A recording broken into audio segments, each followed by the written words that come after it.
And we are back. Welcome back. Welcome back. Yours truly, Diamond K, in here. And I have a special guest in the building. A lot of things that I want us to get into. Pastor Shannon Wright, how you doing? I am well, thank you. How are you? I'm good. I'm good. I am, we're in the midst of the holidays, and that's always a fun time. How was your Thanksgiving? It was good. The food was good. The company was good. We got to see family, and thankfully the traffic wasn't too bad. So it was good. And Wonderful. yours? Yeah, same. It was good. And yeah, Thanksgiving is my favorite holiday. Um, Somebody told me that the food is the same, right? And I guess it's food that you can eat throughout the year, but it's the time with family and you mix that together, and it seems different, but it's still like regular food, I guess. See, but it's regular food, but it's all of it. Yeah, that's true. That's true. That's true. It's the only time of the year, it's 3 times a year where you can, put the calorie count on the side, not look at carbs, and have the macaroni and cheese, which is carb, the rice and peas, which is carb, and the Mhm. stuffing, which is carb, and not feel bad about it. Right. You're right, and that's the one time a year that can happen. Um, so I think that is a perfect segue. We talk about putting stuff to the side, right? Hmm. And I want to talk about taking our schools back, Okay. and this mission that you have been on with regards to that. What makes the issue of Baltimore City schools so important to you? Education is the one way um, that we all have of having a more solid future. Not everybody can afford to go to an Ivy League college.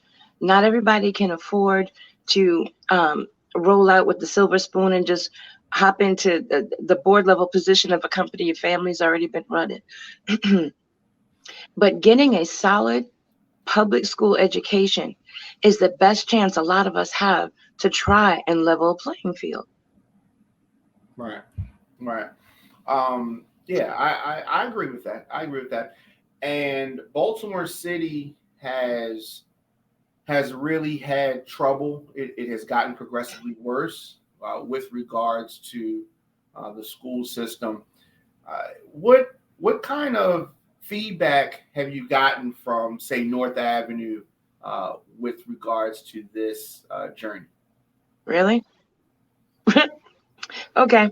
So there's been, I was going to say there's been no feedback from North Avenue, but that's actually not true. I got a letter at one point, a couple months back, from Dr. Santelises, blowing all the smoke and the smoke and mirrors that you would expect the letter to say. Um, so, you know what? I'm gonna keep it real, because a lot of folks have said you're out here and you're talking about education like you're running for office. Are you running for office? And the answer to that is honestly, no, I'm not. But during the time when I was running, there were so many things that we saw in education that need to be changed, that we saw in regards to crime, to food insecurity, to so many systems and issues in the city. And a lot of these things can change if you do two things first. One, fix the schools, and two, fix the food deserts so people don't have to worry about how they're going to put food on the table. Now, with inflation and COVID and supply chain interruption, how you're going to afford it, that's another topic for another show.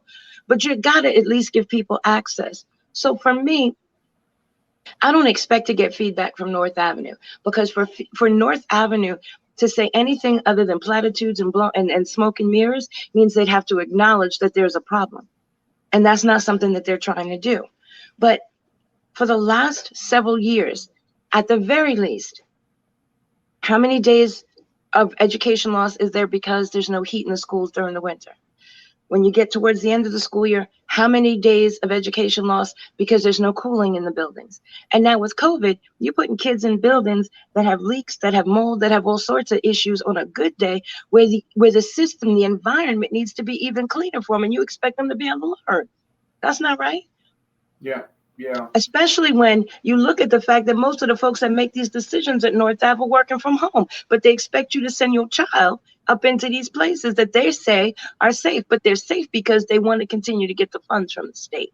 You talk about the big wigs.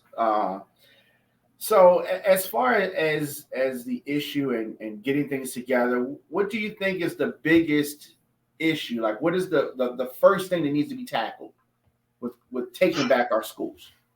So there's not a first thing. There's some things that need to be done at the same time. Number one, there needs to be a local initiative, an organized local initiative to get ballot, term limits and recall options on the ballot. That's local. That's here through the Board of Election in Baltimore City, and a ballot thing that we would vote on.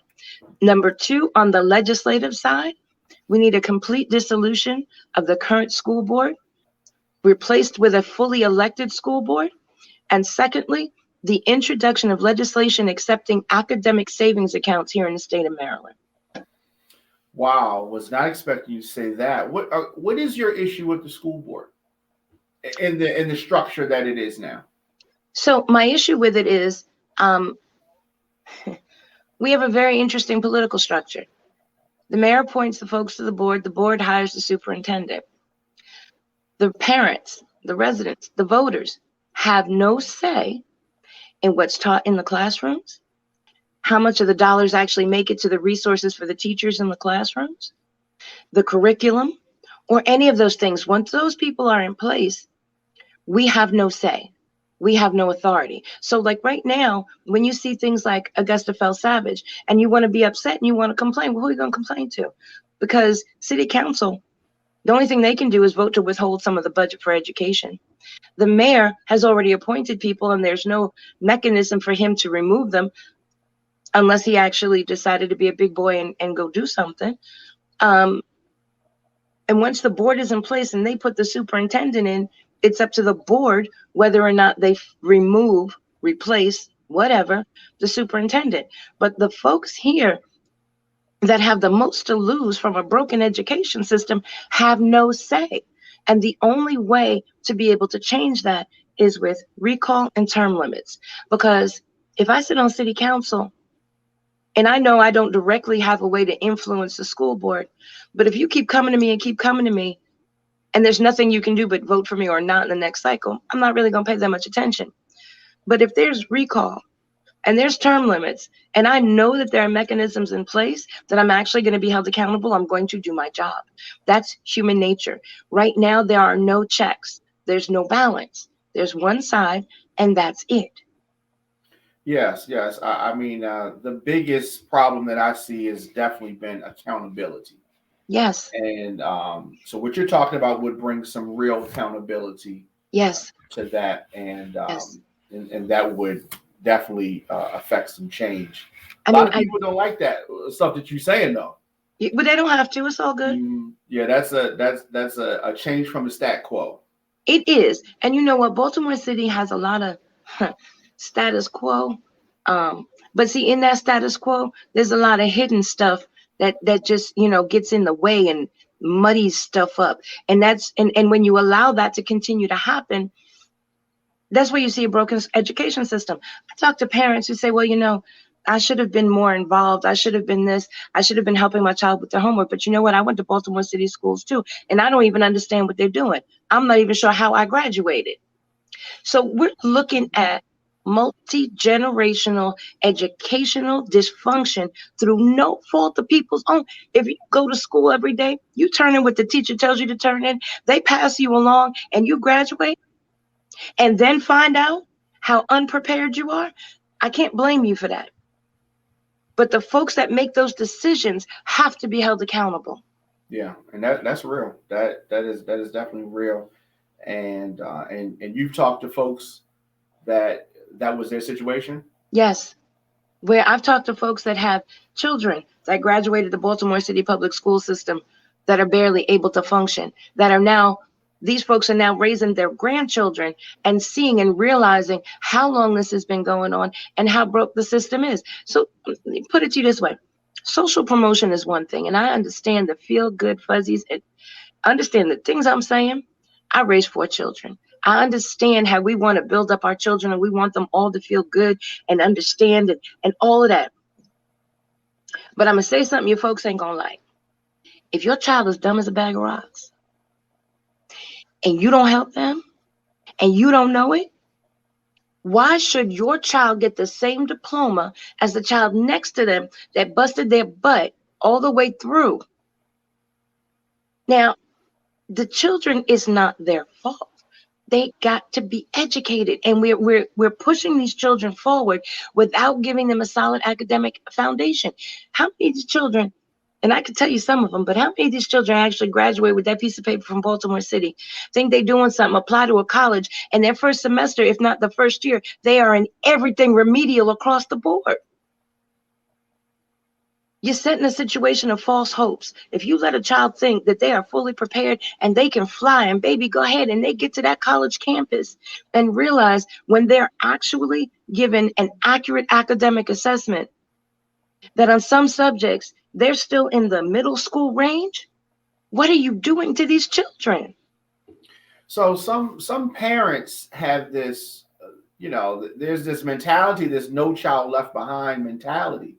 We're in a generation where they give, or an age where they give 5th and 6th and 7th place trophies. So everybody wants their child to be a part of something, and so that part of society, I think, is deeper than North Avenue per se. Yes, That part is something that's ingrained. A lot of our kids we're raising them in an age of cancel culture, and in a time when everybody's feelings is real sensitive. It's a very sensitive time. I hear you, and I feel you on that. My children is grown. My days of hand holding and diaper changing and nose wiping are done, with the exception of my grandbabies. Mm-hmm.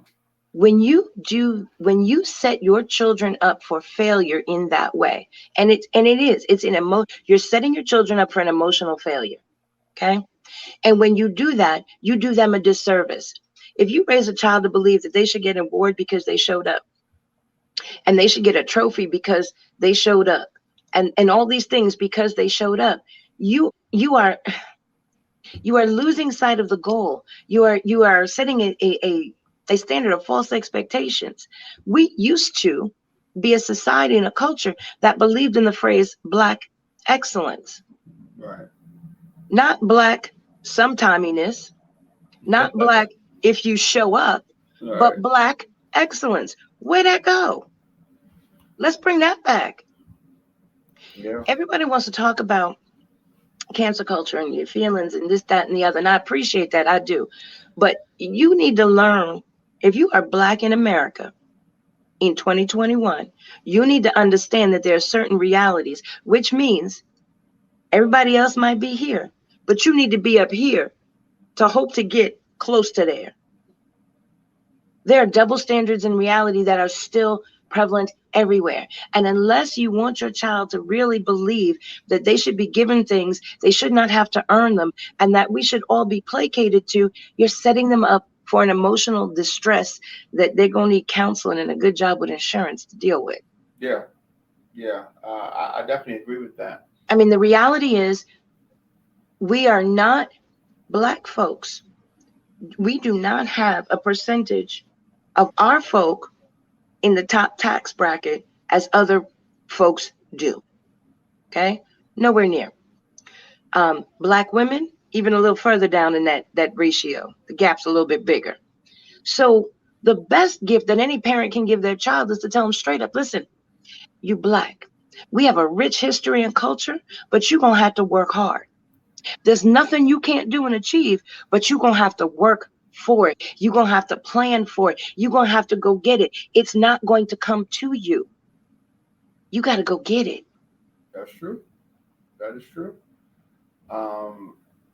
And, a lot of times I feel that some parents want the teachers and the school system to do everything. To the overlap. Some of the things that the parent is supposed to do, they're pushing it off You got the child for 8 hours, however long they're in school, you do it. And they, some of them don't, and that might be because of education. It might be because of a lot of different lifestyle choices. But we definitely need more parent participation. We can't put everything on the school system in North Avenue without putting some of that responsibility on the parent. So here's the thing. If more parents were awake in this woke time, if they were actually awake and paying attention, North Ave would not be able to do some of the things that North Ave has been doing. Right. So it's a combination of things. Parents need, when you're on a road, there's lanes, and folk need to stay in their lanes. The teachers need to teach, the parents need to parent, and our leaders need to lead. Right. If any one of those groups falls off their mission, the whole thing gets kind of shaky. The parents are the ones that have the right and the responsibility to make sure that the children are receiving an education. And if they're not, to hold somebody's feet to the fire. To expect that, okay. I said in the beginning about generational education gaps, okay? So ideally, to fix some of that is within the school's purview to fix, and some of it that's not, what we really need in Baltimore City right now is an across-the-board community school format. So that's where you have the academic classes, you have support services, and you have some wraparound classes that are family classes. Sometimes, and you kind of touched on this, parents don't know how to parent because they weren't parented. Correct. So it's real hard for folk to teach something that they don't know what it looked like. And I get that. So for right now, to kind of get Baltimore City back on the right track, we need a serious effort to move towards community schools. And it doesn't have to be forever, but we need the churches to come into the schools to be able to provide some of the mentor and that kind of support that we really have an unfair expectation of the teachers to provide. We need community groups actually in the schools that are geared to helping the families with some of the things outside of the classroom that they may need. And again, more mentoring and tutoring of the students that, again, we have an unfair expectation of the teachers to do. There is a model, successful model of community schools, and that's the model we need to adopt in Baltimore City to be able to get us back on the right track and get us where we need to be. Well, there are a lot of people that would definitely disagree with some of that. Where are you pointing to for the successful model of this? There are examples all over the country. I mean, the problems that we're facing here in Baltimore aren't only in Baltimore. Absolutely. So you can look there's some success stories in Detroit. Believe it or not, there's some success stories on the south side of Chicago. There are success stories. But one of the things that I hear here in Baltimore a lot, you're not from here. You don't understand here. You don't know here. People say that to you? Yes. And I appreciate, pointing out the obvious. However, two things. Number one, if you're from here and you've been here and you understand here, why is here still like this? Number one. Mm-hmm. Number two, when you hear from people constantly, I understand the issues. I understand the communities. I've been in the streets. I've seen the gang violence. I've had guns pointed at me. I've had all these things and this, that, and the other. I understand the struggles. Folk, we need to understand there is a difference between understanding the struggle and having a solution. There's plenty of folk that understand the struggle. What's needed in Baltimore City is solutions. And we seem to be a little bit short on that. That's true. I mean, you said that you're not running for anything, but you got your politician hat on. It can go either way. You know what? A lot of the politicians are not saying these things. And see, I'm not running for office, right. So I can speak truth to power. And it's all good. It's this for me right now. What I'm saying it's not a politician hat. It's a common sense hat. It's a mom hat. I know this. If we don't fix these schools and give these children a hope for a successful future, we're not going to turn crime around. If we don't fix these schools, and some people may say, well, what does the schools have to do with crime? I'm gonna explain real quick. When companies are looking, one of the biggest reasons we have crime the way we do is because people don't see hope. They don't see an opportunity for a good job. They don't see an opportunity for a legit way to keep food on the table and keep their bills paid. That's because companies are leaving. Jobs are going away. Jobs are going away because one of the factors that people look at when they decide if they're going to move their company somewhere is, one, how are the public schools doing? Two, what are the crime rates? So if we want to give people a chance at hope, at an opportunity for a better future, for a good job, to be able to pay their bills, keep food on the table, a roof over their head, and dare I say, get out of just survival mode, but actually get into generational wealth mode, we have to fix the schools. Because the children here will have fewer opportunities to go anywhere else, and the companies here will continue to leave, which means you'll see more desperation and the crime rate will continue to grow. Definitely a connection. It's not, for me, like I said, it's not about politics, it's about common sense. I want my kids to be safe in the streets here. I want my grandchildren to be safe in the streets here. So what needs to happen is we need to see a solid plan to fix the schools, bring jobs back into the city, start to bring the crime rate down. Then we can start to talk about quality of life, like, picking up trash on time and recycling. We ain't got time for that. And that is the goal. I want to take a quick break, and when we come back, I want to talk about a little bit about curriculum. I want to talk about critical race theory, and we could do that in a moment. Okay, so the Diamond K Show is sponsored in part by Tasty Moscato. If you could pour sexy into a glass, this would be it. This smooth, seductive Moscato wine blended with vanilla takes your palate to a whole nother level of taste me. Unlike most, Tasty Moscato can be deliciously paired with a variety of meats, cheeses, veggies, as well as desserts. It is the sweet taste of luxury that you've been craving. It is Tasty Moscato, and you can check them out on all social media, Tasty Moscato. We'll be back with more of the show right after this.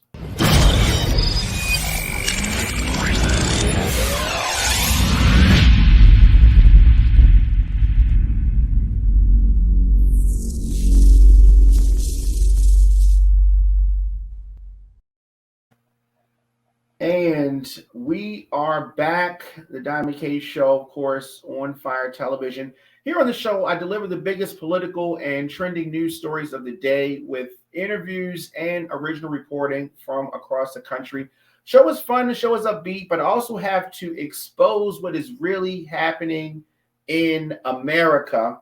And our guest today is Pastor Shannon Wright. We're talking about taking back schools. And, we're talking about curriculum. And when we talk about what the teachers are teaching the students, that is a controversial topic. Controversial topic. So, Pastor Wright, what are your thoughts on critical race theory? This is a buzzword that has, it's been around since the 60s, but it is something that really has been in the forefront lately. I think it's a buzz phrase, not buzzword, buzz phrase that is the next thing to pick up and run with. The reality is, and this is how I get myself in trouble, the reality is America is not colorblind. It never has been. It can get there, but not with smoke and mirrors. There's got to be some acknowledgement of where we are, of how we are, this melting pot of different races and cultures, and how it should work together, as opposed to how it has been, how it was, has been, and is working, or in some cases not working. But the fact that there is a whole theory behind it tells me how much work we got to do as a country to really get to a place where you want to consider yourself colorblind. Yeah. So you were talking about it earlier, and you believe that, or do you believe that parents should have a say so in what is taught in the classroom to their children? I do. I really do. The Bible says that the children, that the parents are the first teachers. The Bible tells you to teach them in the way that they should go. So you don't necessarily want your child to be taught something contrary to what your family believes, whether that's faith, whether that's education, whether it's whatever it may be.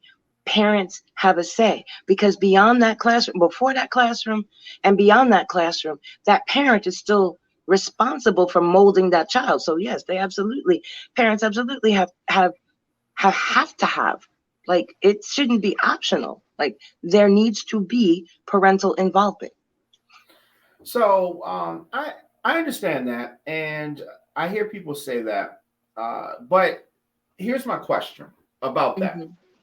If we say on one hand, some of these very parents can't help the kids with their homework because they don't know the work. I don't know what this is. What is this math problem they give me? They don't know the work. They can't help the kid with the homework.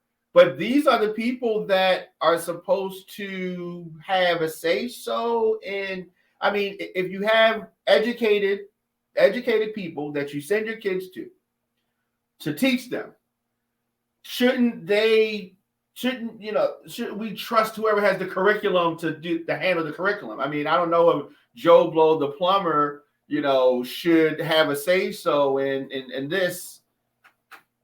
I don't know. I hear you on that. I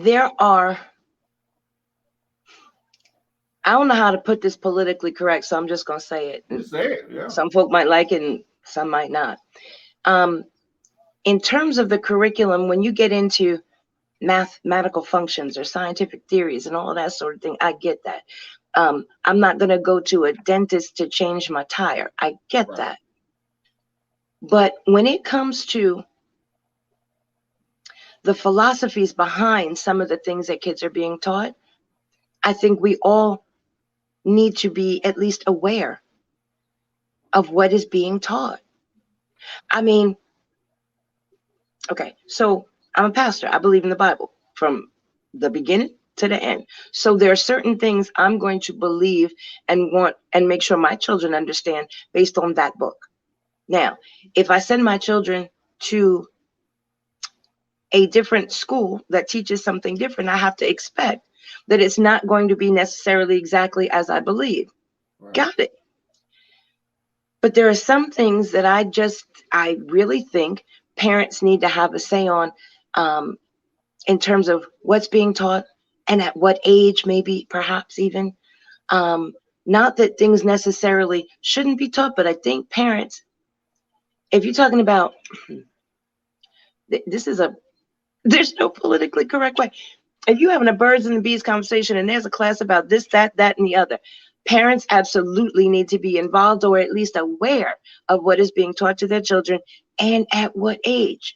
There are some things that I would say high school students absolutely should be aware of. Whether I would want to have the conversation, not as a different story, but they should be aware of. But that is different in middle and elementary.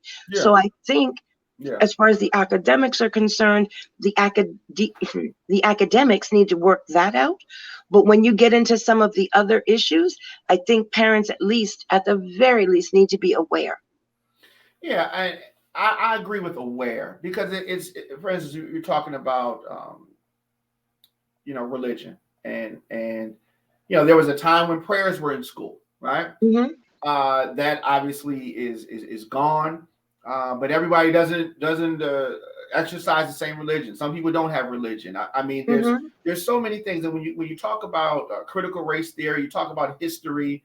Some people don't want this conversation on slavery, on racism, on whatever. They got a different view of things. Some people, there's so much controversy with regards to these topics. And my thing is that if a parent has some extra stuff they want their kid to know, then you teach your child that stuff, right?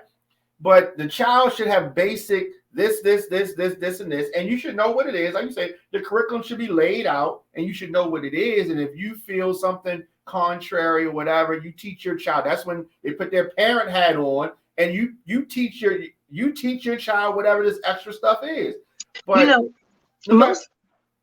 Most other cultures have schools or Right. programs that Right. their children go to in the summer, on the weekends, and things of Right. that nature. Right. We used to have a lot more programs and things like that. They don't, it's not around like it used to be. But there's definitely some gaps. As far as I'm concerned, revisionist history is something that's better on the TV or the big screen. When you start rewriting and reimagining what actually happened, that's where you get into danger and trouble. Because I want my children to remember that a lot of us did not come here by choice. Yeah. I want my children to know the struggles it took for them to get to be able to vote. I want my children to know those struggles. I don't want them to ever forget what happened, what the steps were, how much bloodshed there was to get where we are today. Mm-hmm. Because when you don't know and you don't think about and you don't value the struggles that came before, one, you take things for granted, and two, things can happen. Things can go back to where they used to be, where you don't intend them to be, when you don't have a solid foundation. And that foundation should be based in fact. Absolutely. Absolutely. And not those alternative facts that Now, that your homeboy was see, I knew talking at some about. point you was going to go there. What you trying to say? Well, I mean, we ain't got to bring him up in this conversation, but uh, Go for it. What you got? You look like you biting. Something's biting you. no, Yeah. I want to talk about the mask mandates in schools. Where Okay. do you sit with that? Baltimore City initially had a like a deadline type of thing where they wanted employees to be vaccinated. Mm-hmm. Where do you sit with vaccination of teachers and school staff? And a probably not very popular place. Um, so if you are, and if you'd asked me this a month ago, my answer would have been different, because a month or two ago, children were not able to be vaccinated. So Right. if they were going to be in a classroom, I would hope that the people around them would have been vaccinated so that it would lessen the chance of them coming in contact with COVID. Now that children, for the most part, are able to be vaccinated, I would like to see people go ahead and get vaccinated. I understand the whole mandate thing is a problem for a lot of folk because you're telling them what to do, and I get that. But as a parent,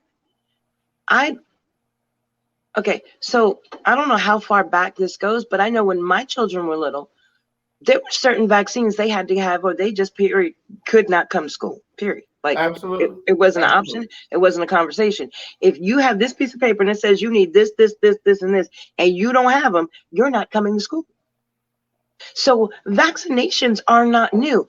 Mandatory vaccinations are not new, especially for children. But see, the issue for me is I feel like grown folk got a little bit twisted and special up in their head because they're used to their children having to be vaccinated to go to school. But how dare somebody tell me I have to? Well, how are you going to tell me I have to have a vaccine? I have to do this. But you've been subjecting your children to mandatory vaccines for decades. And when the parent was a child, they had to get vaccines. So Those of us, yeah. those in my age range, still got the little circle on the arm. Mm-hmm. So vaccine mandates are not new. People getting in their feelings about it is a little bit different because the mandates had been for adults. Right. That's a good point, and I think also a lot of folks were thrown off by it because these vaccines happened when we were children. We don't really remember them. We didn't have any say so. But these drugs were created when we were alive, adults, and like what you made that day before yesterday and told me I gotta get it now. You know what I mean? And that kind of threw people off. I get that because that COVID came up so fast that even though they're saying that these vaccines are effective and they work, there hasn't been the usual standard amount of time to really make sure it's tried and true and tested and no side effects or any of those things. And I get that. Right. I lost a lot of people to COVID, a lot in my family and friends. Wow. Sorry to hear that. Thank you. I mean, I'm not alone. A lot of folks did. Absolutely. But I'm fully vaccinated. Now, funny thing, I'm fully vaccinated because my husband said I was going to get vaccine. So I got the vaccine. But I think as adults, it is difficult to swallow some other adult telling you what you have to do. And I get that. When you get to true grown folk style, you want to think that you get to make all the decisions. But that's not really reality. Honestly, it's not. I think right now we're in a place where most of the folks alive today have not lived through a global pandemic. We don't have a playbook for this. And when you're talking about people's lives, it's better to be safe than sorry. Yeah. Do I agree with forcing people? That's for me to answer honestly, and I'm gonna do that. I don't believe we should actually force people, but I believe that if I'm fully vaccinated and I don't want to put myself at risk, I should have the right to know if you're vaccinated or not, and if I want to keep my 6. But that gets into a real gray area. Definitely. So as far as the mandating of mask wearing indoors, teachers, whoever, what do you feel about that? And your children, should they have to wear masks in school? My answer is different inside of Baltimore City and outside of Baltimore City. Why is that? Because inside of Baltimore City, not enough of the schools have scrubbers that are working properly yet, have properly working ventilation systems. We saw so many ventilation system issues in the schools before COVID, and now with COVID. Yeah. Our buildings, our physical buildings, are not in the same place that other buildings are in other jurisdictions. They're just not.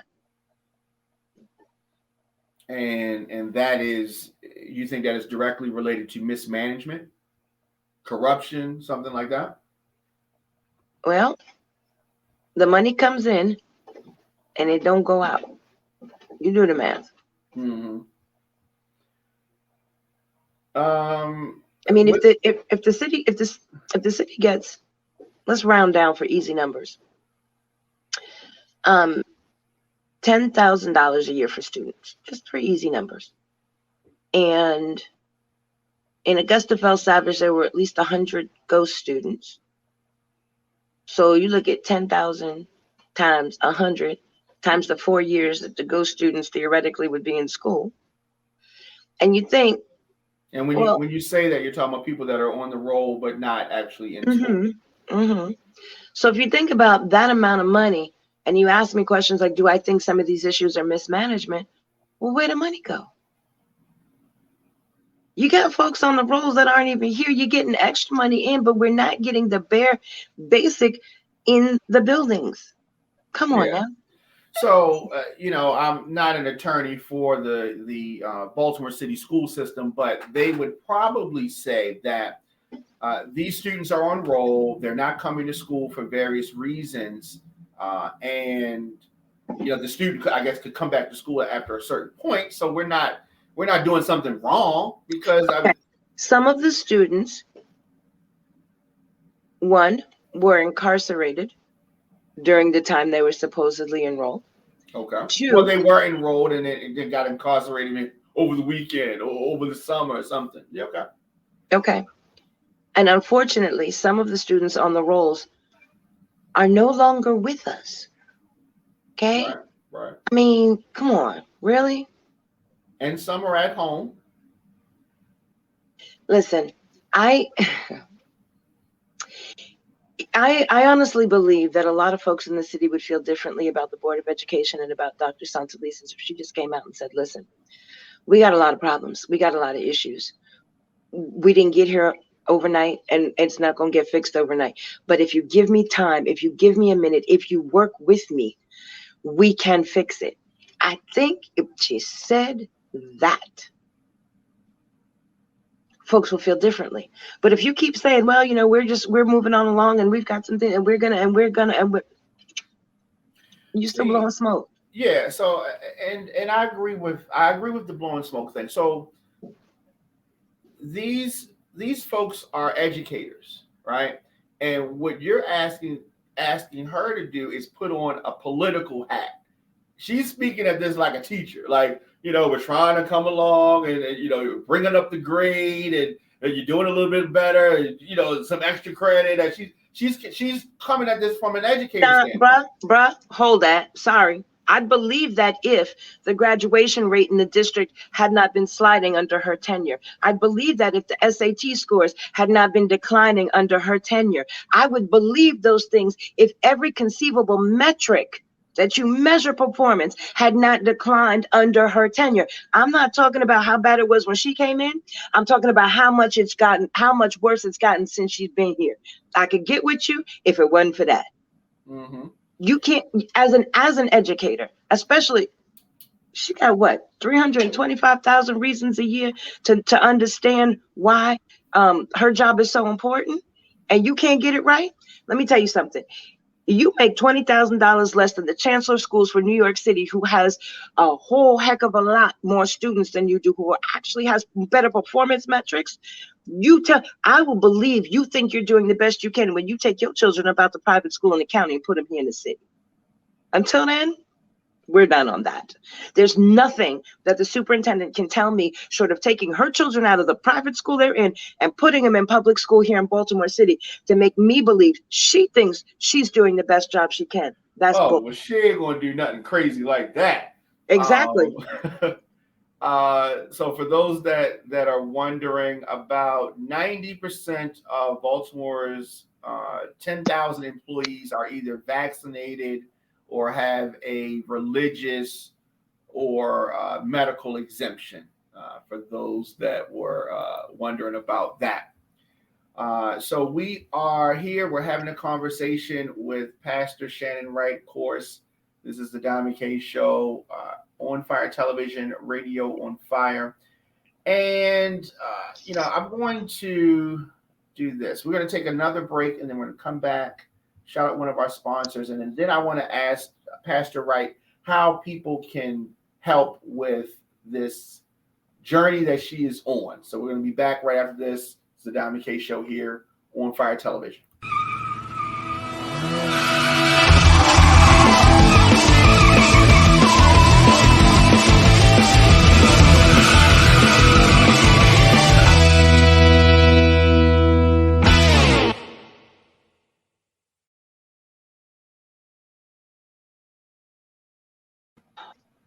Welcome back. The Diamond K Show is brought to you in part by jstoverbeauty.com. I want to talk directly to my ladies out there. If you're looking for those must-have beauty products, look no further than jstoverbeauty.com.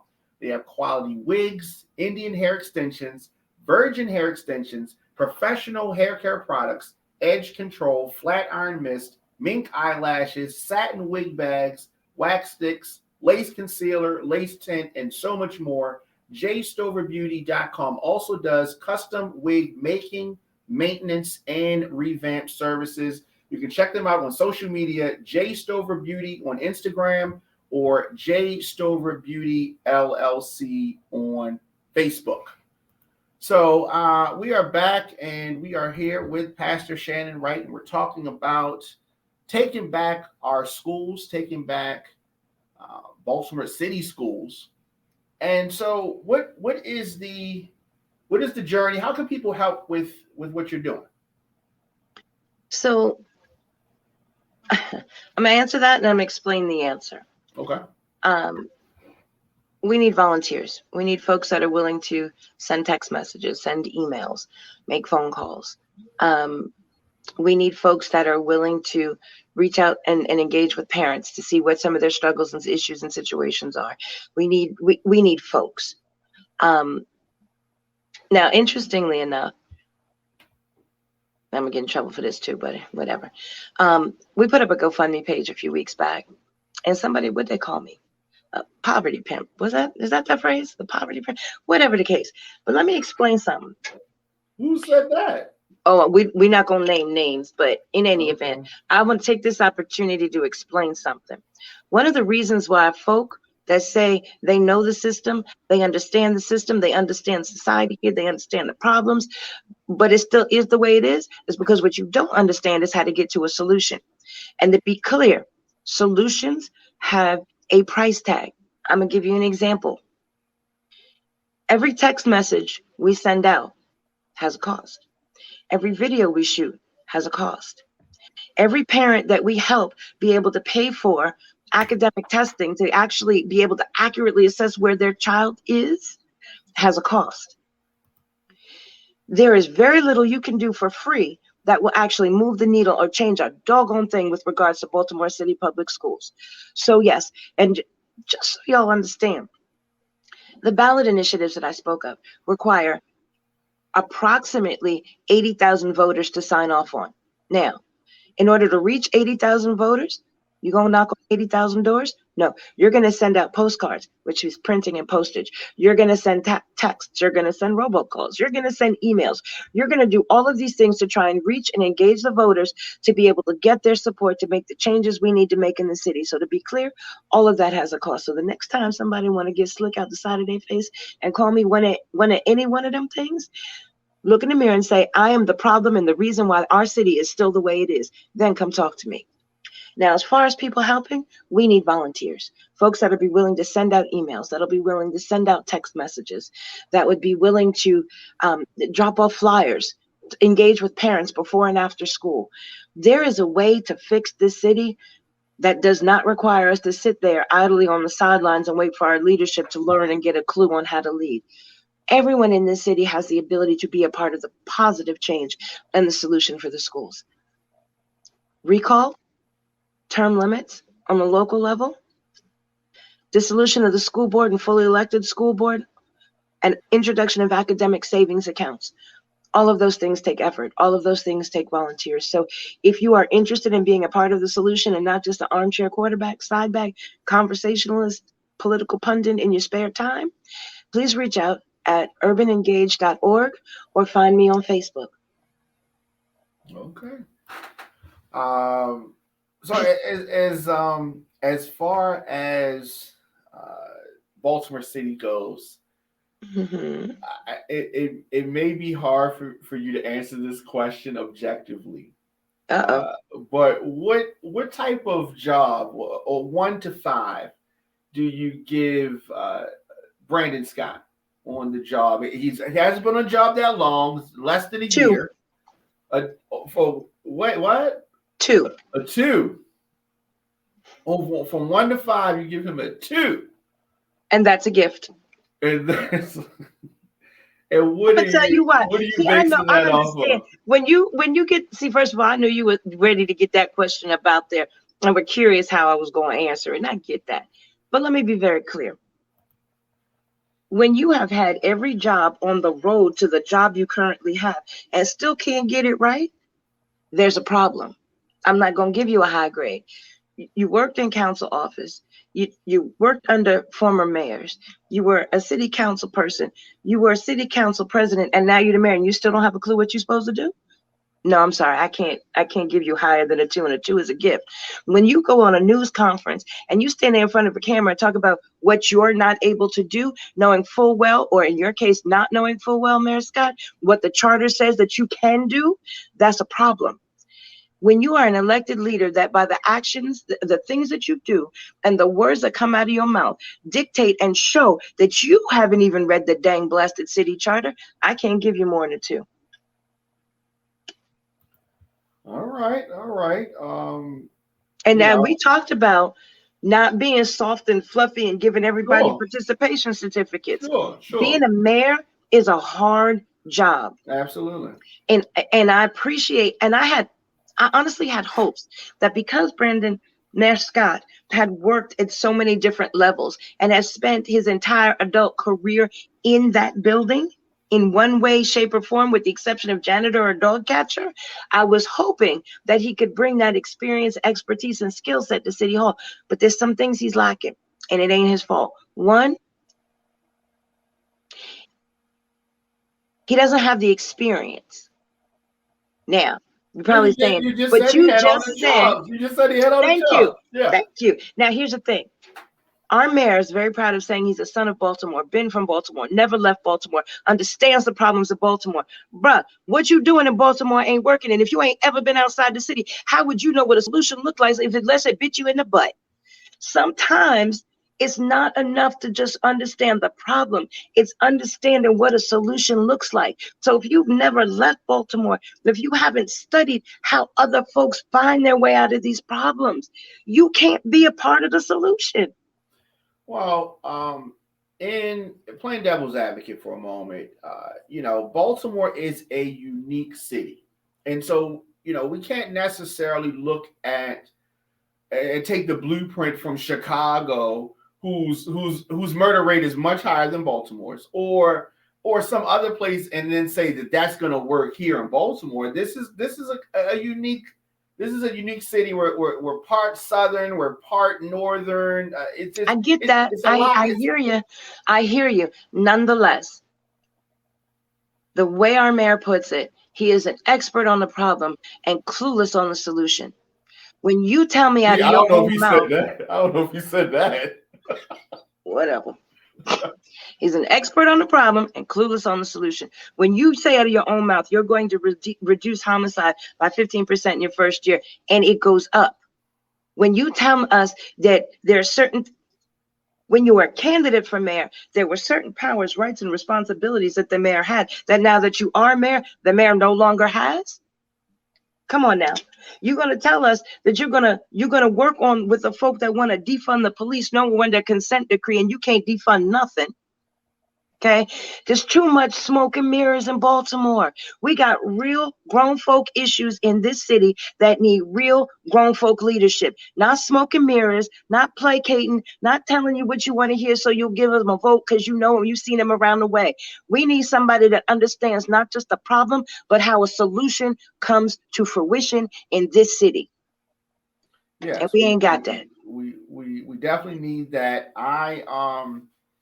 I am still holding out. I still give him an eye for incomplete because it hasn't been a full year yet. And I think I really need a full year to really accurately measure his success or whatever else it is, success or you know what? I don't want to say the word failure, but because we're talking about Baltimore, we're talking about real people. You want to give him a full year to be able to grade the level of his success. That's a nicer way to put it. Yes, See, I can be diplomatic. True. Yes, that is exactly. You know what? I think that Mayor Scott,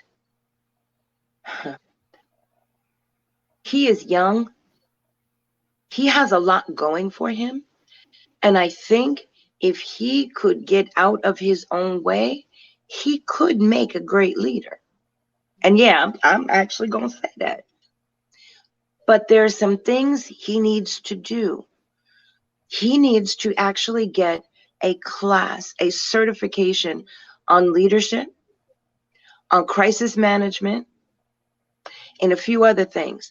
Because as I said during this time with you tonight, this is a pandemic. This isn't something that's in everybody's regular everyday playbook. There are things that he is facing now that I'm sure he never imagined he would be facing. And I get that. But we're all here together. And he's got to make a decision. Either this is his time to pull up his big boy pants, tie him up real tight, and say, listen, we're in a place we didn't expect to be. I don't have all the answers, but I'm not going to lie to you. I need you to give me a minute and let's work together. Again, if you take an honest approach, I think it would go a long way. No, I like that. I like that honesty. I like that vulnerability. I like that. Most politicians don't want to put themselves out there like that, But I like that strategy. That's a You know different what? strategy. If Mayor Scott were to do something like that today, folks that ran against him in the last election cycle, I guarantee you a significant portion of them would come up and say, how can I help you get there? I'm serious. This, to get Baltimore where it needs to be, is a team effort. This is a team sport right about now. Yeah. And Yeah. there are folks out there that may not be of the same political party, like myself, that want to see the city succeed. Yeah. Well, that we definitely we need coalitions. We Yes. need people. We need people to work together that haven't been working together. Yes. The biggest enemy here is the status quo, the same old, same old. What Status we've been quo and doing. ego. Yeah. Yeah. Yeah. Mhm. And last person I want to ask you about is Marilyn Mosby. What are your thoughts on? So she's been in her job long enough for us to grade. What do you think about the job that she has done?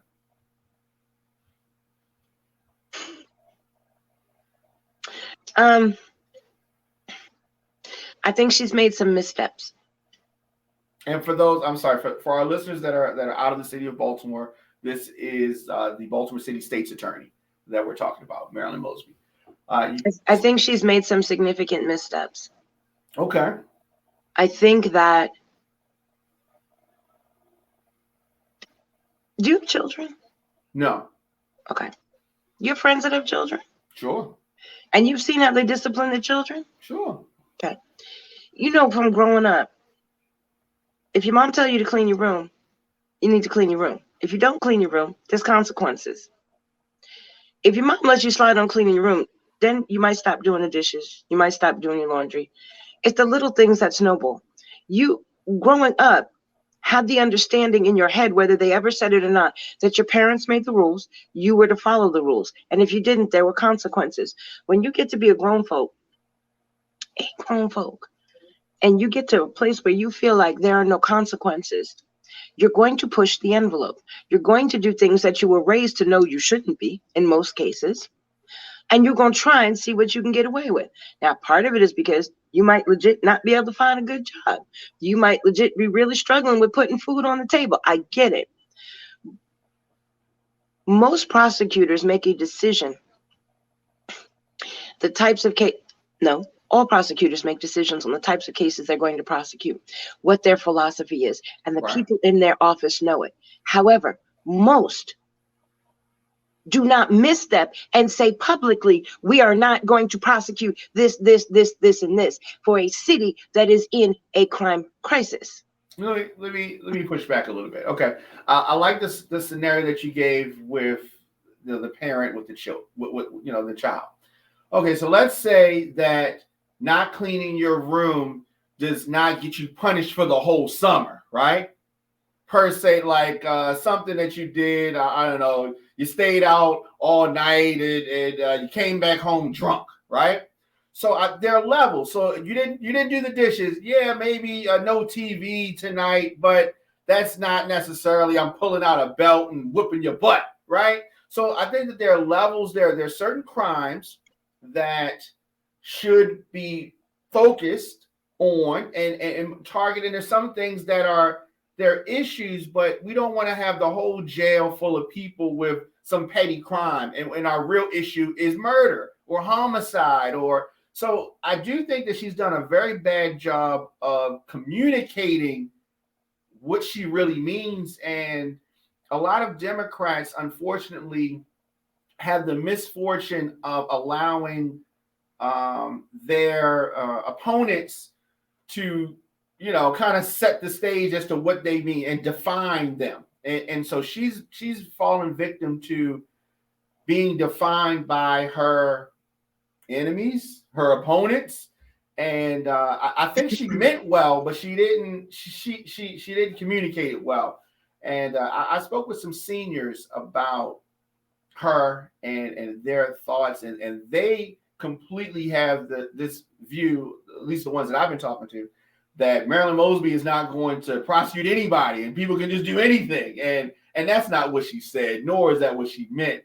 But not saying that everybody thinks that way, but there are a lot of people that are confused as to what she's doing and who she's trying to go after. That is the problem. Right. A lot of people are confused because no, she did a really piss poor job of communicating her office's strategy. Part of the problem was her office's strategy should not have been communicated to the public at large to begin with. That's Fact. number one. Well, Number we say two, we want transparency. We say we want wait, transparency. hold up. Going back to that same analogy with the parent, you said there's different level of punishment depending on what it is that you're not doing. Now, Right. with that same child, if they don't clean their room, are you going to tell them you're not going to punish them? Well, Are you going to tell them if they don't do the dishes, you're just going to forget about it? You're not going to tell them that. Of course. That's what I said. There's some missteps here. If you choose, you get to choose what you want to prosecute and what you don't. But she was very poorly advised in allowing that strategy to be communicated in the manner in which it was. Yeah, I mean that is true, and that is the challenge that she is in. She also has a lot of enemies in the city, in higher places. There's the relationship with the police, FOP, and those folks, very adversarial. A lot of different things. She doesn't have an easy job, but she knew that going in. Well, no, it's definitely not easy. She's got a tough job. She does, because the fact that she's elected means that she has to be somewhat political. But the fact that she's a prosecutor and supposed to be responsible for law means she's supposed to be apolitical. So just those two alone make it a challenge, and I get that. But I think she's also got a problem of people around her not giving her the best advice on not necessarily the message, but the messaging to be able to say what she's trying to do. She needs people to believe that if something happens to them and they go to an office where someone from her staff is working, that they will be respected, their issue will be heard, whatever the case may be. People don't feel that way right now. She needs people to feel that if they do something wrong, there will be consequences, because it might deter somebody. It might make them think twice, maybe 3 times before they do that thing that they know they shouldn't be doing. But the messaging has not given people that impression. So do I think she intended to do well? Yes. I actually had an opportunity to meet her and speak with her, and she probably wouldn't remember it. She came to a forum specific for her that my chapter of Junior League had here in the city. And she spoke to the group. She was running. She hadn't been elected yet. And you could see the nervousness. You could see that she was genuine in wanting to do some good things for the city. You could see it. But the folks around her have done her a disservice. And I'm gonna leave that alone there. Yeah, okay. I like some of the folks that are helping her out. I actually like A. Scott Bolden. I ain't gonna go no further on that one either. But I think she was well intentioned. But I don't think the actual. I don't think she hit the mark she was looking to hit. Well, like you said, it's not an easy job. No, it's like not. Any prosecutor's office, she's had turnover, and she's had folks leave and talk greasy after they're gone and all that kind of stuff. Yep. That can happen at McDonald's, and you don't work at McDonald's no more. You talk crazy about the shift manager. Like she's dealing with those type of things. But also we can't have it both ways, right?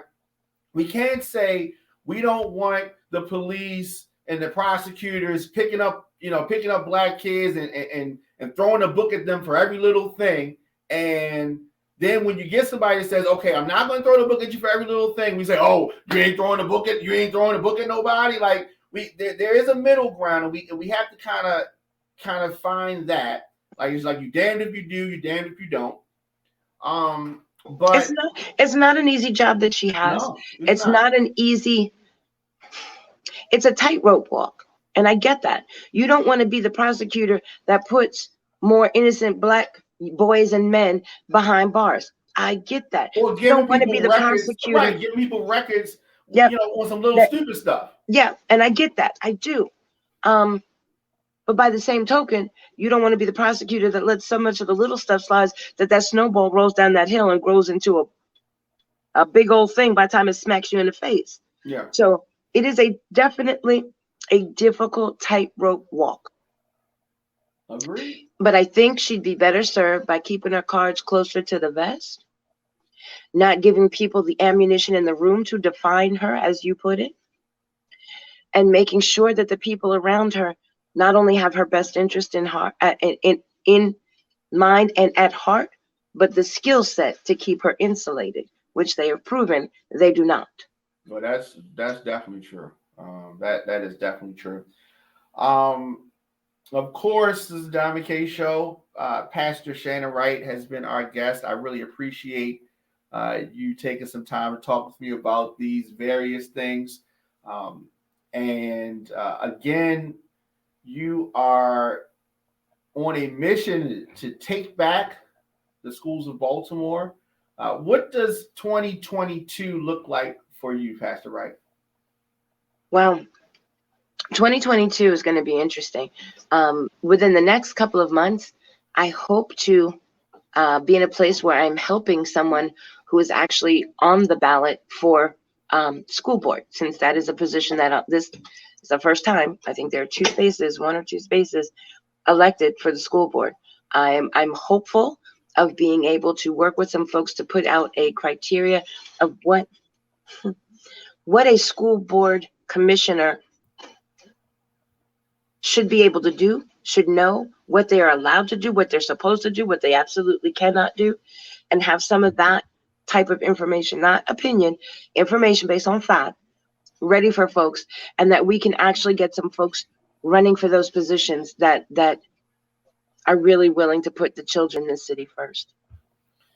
That is good. That is something that. And you notice I said looking to help folks Yeah. that are looking to be on the ballot. Yeah. I shall not be there. You want to be you? Okay. All right. We're working on two things right now with Urban Engagement Initiative. Fixing the schools and doing something about food insecurity. We recently, last week, won a grant for our work in food insecurity. And at some point, I'm extending an invitation. I'd love for you to come down to our offices. We teach people how to grow fruits and vegetables indoors in containers. So if you've got a window with some sunlight, there's no reason you have to be hungry. You can grow certain things to be able to subsidize what you're able to put on the table and find from a supermarket in your community or 3 communities over, depending on how big of a food desert you live in. So I like that. I definitely would like to come and see that. I believe it or not, we are growing oranges, pineapple, coffee, and olives indoors. Wow. I will send you some pictures so you can, and we'll set a time and a day where you can come by, and I'd be happy to give you a tour. Yeah, definitely. We definitely have to do that. I appreciate that. I love the way that sounds, and I definitely like to bring some more light to that. We want to fix problems. We want to be a part of the solution. That's what I'm trying to do. All right. Well, always, anytime that you have a message or something that you need to get out there, you're always welcome. Our airways are always open to you. I appreciate you greatly. Thank you. Thank you. Of course, that was Pastor Shannon Wright, and this has been the Diamond K Show. New episodes of the program Monday through Friday, 8 a.m., 8 p.m. I don't want you to miss any of our live broadcasts. In addition to the 8 a.m. program, we drop content throughout the day as news happens. Hit that notification bell so you get an alert whenever we go live. The Diamond K Show is an On Fire television production, and you can also get the show audio on demand, WRF Radio app, Apple Podcasts, Spotify, Stitcher, SoundCloud, iHeartRadio, Google Podcasts, and of course on YouTube.com/DJ Diamond K. I will be back tomorrow with more topics, and as I said, news continues to happen, so it's always going to be something to talk about.